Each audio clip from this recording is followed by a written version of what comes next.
Right now, I want to go live to St. Augustine, Florida, a city along Florida's Atlantic coast, just south of Jacksonville. Residents in St. Augustine are under an evacuation order.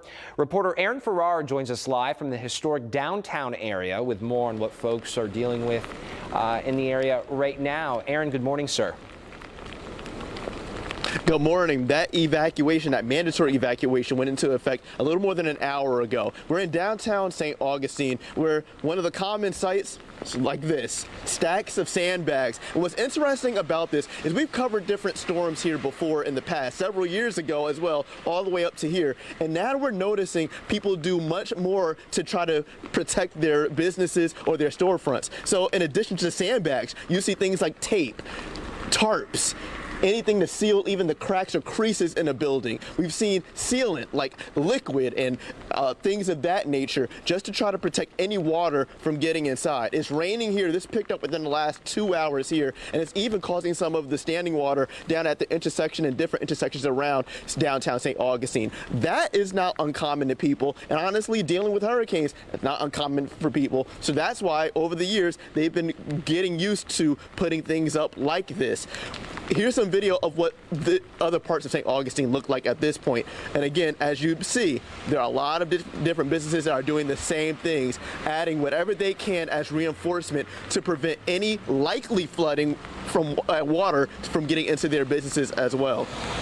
As we come back here live in St. Augustine, in addition to it now being a mandatory evacuation situation here in St. Augustine, what also happened about an hour ago is 3 different shelters opened up. So we've seen people get to those shelters safely, trying to hunker down where those shelters are to prepare for whatever Milton has in store for when it makes landfall and effect here in Florida in the next several hours. Yeah, Aaron, certainly it's going to be a tough few hours for these folks all across the state of Florida. St. Augustine, as we know, is an area, it gets an inch of rain, and unfortunately many streets there flood. So this is not a good sign that the city there is already seeing rain ahead of Hurricane Milton. But I want to ask you, because St. Augustine is located in Northeast Florida and it's not in the hurricane's path, are you seeing an influx of people from other parts of the state come to Northeast Florida?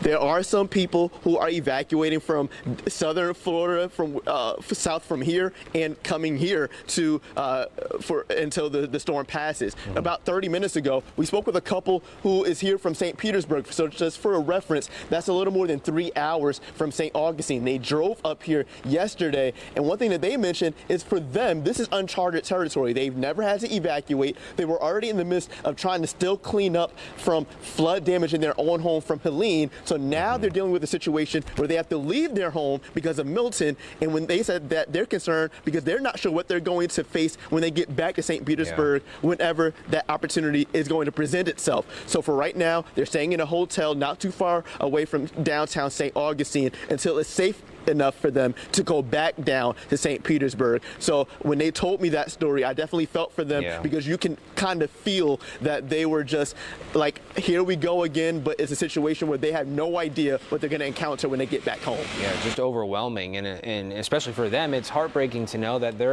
they could potentially be receiving a direct hit from Milton. Okay, Aaron Farrar, live for us this morning, an anchor reporter with our sister station, News4JAX in Jacksonville, Florida. Aaron, thank you so much. Thank you.